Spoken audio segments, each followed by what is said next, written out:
Welcome to this episode of Blended, Blessed, and Always a Mess. I'm Aric. And I'm Angie. We are married with a ton of kids. We have 6 kids total. He has 3 and I have 3. My name's Hallie and I love riding horses. My name's Lexi and I've always been the most responsible. My name's Carter and I like picking on my siblings. My name's Chase and I love a clean truck. My name's Summer and I still like to spend my parents' money. My name's Dane and I love baseball. And around here, we talk about the real stuff. Parenting, marriage, faith. Along with grief, growth, second chances, and blended family life. And all the in-between moments that don't make it to Instagram. Our podcast is for the couples figuring it out, the parents trying their best, and the ones holding faith and heartbreak in the same hand. Look, we don't have it all together. Not even close. But we do have honesty. And a whole lot of grace. This is Blended, Blessed, and Always a Mess. Let's get into it. This episode is brought to you by Sevens Boutique, an online shop created by 2 sisters, Angie and Jess, who believe you should walk boldly, dress divinely, and know your significance. At Sevens, you'll find easygoing pieces that are cozy, classy, and made to mix and match. Think relaxed pants, cozy sweaters, and lifestyle sets you'll want to live in. Every item is handpicked with purpose, so you can shop confidently, dress comfortably, and walk boldly. Inventory is small and curated, so if you see something you love, don't wait. Visit sevensboutique.com and use the code PODCAST10 for 10% off your first order. www.sevensboutique.com. Walk boldly, dress divinely, know your significance. Welcome to this week's episode of Blended, Blessed, and Always a Mess, where this week we are going to tackle the subject that many men are terrified to talk about. I today am either a warrior, someone that will be discussed in the history books for this conversation, or am a complete moron, idiot, going to end up in a lot of trouble by the end of this. My bet is that I am the latter part. Probably not going to get it right. No. We're going to talk about perimenopause or menopause. Or as I've seen it called, cougar puberty. So, and that's, you're a couple years older than me, so it would apply. Mm-hmm. Cougar puberty. Sure. And we're off and running. Where would you like to start, that's enough said. I think we can wrap up the podcast. That was our topic. Well, what I thought we would do for the topic is to figure out a way to help men survive, because just surrender, guys. Or a lot of do's and don'ts if your person is going through perimenopause or menopause. Most people, most men, clueless. But what we do want to talk about today is things, guys, that you just do and don't do. Basically, we're trying to help you. We're trying to save you. Yeah. So from a lot of wounds. She doesn't have a lot of control over a lot of things. We're going to learn that. We're going to learn when to speak and when not to. A lot of times it's the when not to.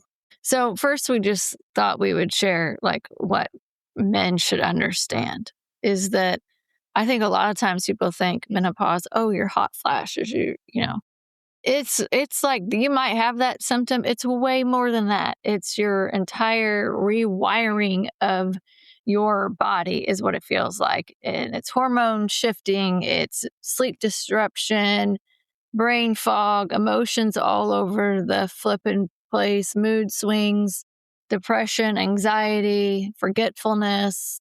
Like there's a whole lot going on. So that's first and foremost, this isn't like a dramatic thing. It's actually like our biology, our body rewires in your late 40s, early 50s. And so, I didn't even know that your body could make perfection that much greater, but that's what's been happening in our home. And so I'm hopeful the same thing is happening in your rewiring of your marital support system. Bottom line is what Angie's trying to say is the operating system just starts updating without warning. I mean, really, right?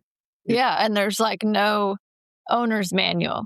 It's gone. So you have to like, as a woman, you are trying to figure out who this another version of yourself is. And with a man who understands nothing about it. I mean, you notice as a man, there might be some things that are different. And your first thought may be to say something. I'd recommend not to do that. So We'll just keep watching as this goes on, knowing the thermostat could change at any point in time, upwards or downwards, not just in the mood of your home, but also in the actual temperature of your home. It could go up and down based on just a couple of hours, so that all of a sudden you in your own home, because your wife's got it down, the AC down so low, and at other times you're ripping clothes off because she's got it 80 degrees in the house and she's still cold, for the record. So let's dive into the do's. This list is going to be short, but here's the do's for husbands, for partners. I'm tuned in. Antennas are up. Do number 1, believe her. Yeah. If she says she's exhausted, believe her. If she says she's hot, believe her. If she says she's feeling so anxious and overwhelmed, believe her. If she walked into a room, forgot what she was looking for, and brain fog, like, that's real, believe her. Don't say calm down when she says she's anxious. Don't do that. We're not at the don'ts. Well, this is really difficult for you. It's not, I'm just, okay. You know what? You're right. You're trying to be so helpful. You're right. Let's focus on the do's. Short list. This won't take that long. Okay. All There's right. a lot more don'ts. I know Noted. you're trying to get to the don'ts to Just really trying to be helpful. help the guys. I'm sorry. We're going to start with the positives. Got it. So again, back to a second ago, if she wants a blanket, get her a blanket. If the music's too loud, turn it down. No matter what it is, you're just doing what you're told. Don't ask questions. Questions are bad in this scenario. Number 2, Show patience. do show patience, because there are so many days when emotions are just closer to the surface. And that doesn't mean that we're irrational. It just means our hormones are going crazy. And most of the time, like, we don't know why. Could just be your breathing that really learn that. makes you kind of up and down. So internally, it feels very out of control. And like, I would say that feels scary just from a female perspective. So husbands, Shh. No talkie. Maybe take a 5-second pause. we Like just talked about that on our breathe. last podcast. Yeah. I mean, 5-second rule. I think it's a big deal, and it can be applied in lots of things. Number 3, a do. Help more without being asked. So I would say one of the most productive, supportive things that a husband can do is to just lean in more. And whether that's laundry, you couldn't lean in more with laundry because you already do all that. Thank you. Dishes, dinner, like any little thing, because I would say perimenopause, menopause, like that level of exhaustion, and just like, there's so many times I've said I have like a hormone headache. I can just tell it's like a hormone headache, and just knowing that someone's there to kind of lean in and help out is awesome. So Even things like, I can get your prescription for you. I'll grab your dry cleaning. Do you need me to run these returns back to UPS? All those things, they're helpful, right? yes, but here's what I would say, like, do it without expecting applause. That's a do, right? Just like do it. And you don't need to ask for committee meeting. Just like go do it. Go do Don't it. expect nothing in return. Be more Christ-like. That's what it says. Got it. Okay. All right. Do keep telling her she's beautiful, which I never stop. I know. You are. That's She is also so right. pretty. So this is probably a big one, although I would say Eric's probably a rare case because he says it all the time, which might be a don't. But oh my God, the body changes. And, women, we're all very self-conscious anyway. And so you gain weight in different spots that maybe you're not used to. The just overall confidence takes a huge hit. And a lot of times those few extra pounds won't come off, even if you're eating healthy, if you're moving your body. And so getting that reassurance from your person can go a long way. Now, what I would say is it has to be where you really mean it. That matters. It needs to be intentional, not just say it to say it type of thing. So I say it because I mean it, but it is what it is. All righty. I'm saying there's times where as a woman, you spend time getting ready and you put in a lot of effort. And so sometimes when you give compliments where we just rolled out of bed and we know we look like ass, I legitimately tell you how pretty you are because I think you look that pretty in the morning without makeup on. I find you to be that beautiful. Perspective. Okay. Well, I'm just saying in general. In general. Remember that episode we had several months ago where Angie was like, where she's like, you can't say I love you all the time. That doesn't mean anything. We're in the same scenario here with me telling her how good she looks. So anyway, the whole point is, guys, make sure you're intentional and give a lot of compliments during this time because confidence a lot of times is low. That's how I'm going to sum that up. Okay, moving on. To the don'ts. My favorite part. Here's the don'ts. Yeah, don't number one. Don't say, "Hey, is it your hormones?" Don't lead. Don't lead with that. No, I would say don't ever say it. That's probably the quickest escalation path is to say, "Is it your hormones? Is it time to have your hormones checked again? Like, should you check into that? When was the last time you got those checked?" Yeah, I was trying to be a helpful husband in reading articles on perimenopause because it seemed like, based on the temperature changes when we were trying to sleep at night, and 1 minute all the covers were off, and the next minute we had lots of covers on, and then you were just having some moments of forgetfulness, perhaps, that I started to just, how could I be of assistance here? And what I would not do you could read on it, guys, but then find a counselor, a therapist who preferably is a female that you can discuss these scenarios with. Also don't say, because you need those things. You need the help of the therapist because you're obviously, as we're just learning, you're not allowed to bring it up, even though you're trying to learn about it. Also, don't say, my therapist, I was talking to my therapist about it, and here's what we came up with, or we suggested. I don't think it came out quite like that, but you've decided that's what it sounded like, so we're going to leave that be. So that goes to number 2. It's the same thing. What's number 2? Say it out loud. Don't try to fix everything. Don't try to fix everything. So what I've heard is step in and do more. Give compliments, but not too many compliments. But now also don't try to fix everything. No. So we're doing good here. We're doing good. You just need to listen because here's what I would say. We know we're going through perimenopause or menopause. And the last person that we're going to ask about that and ask help from is our husbands. It's kind of like with our kids. You know what? They're called girlfriends. And you have a whole little army of people like, have you had this happen? I'm having this right now. Do you know what I'm saying? We're doing the fact checking. Also, there's this thing called ChatGPT and Google where we can validate our symptoms. Sending reels about hormones to your wife They're funny. Is an easy way to get cut off. They were funny. You will get shut down. Okay. So that brings to the next one. Don't make jokes about it. So no, not real. Really funny. We can joke about it and make fun of ourselves, but if we send a reel, that is okay.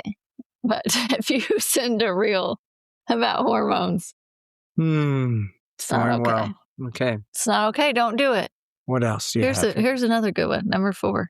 Don't take everything personally. I don't even understand how this works right now. I'm already confused enough. Let's confuse it even more. You better get thicker skin.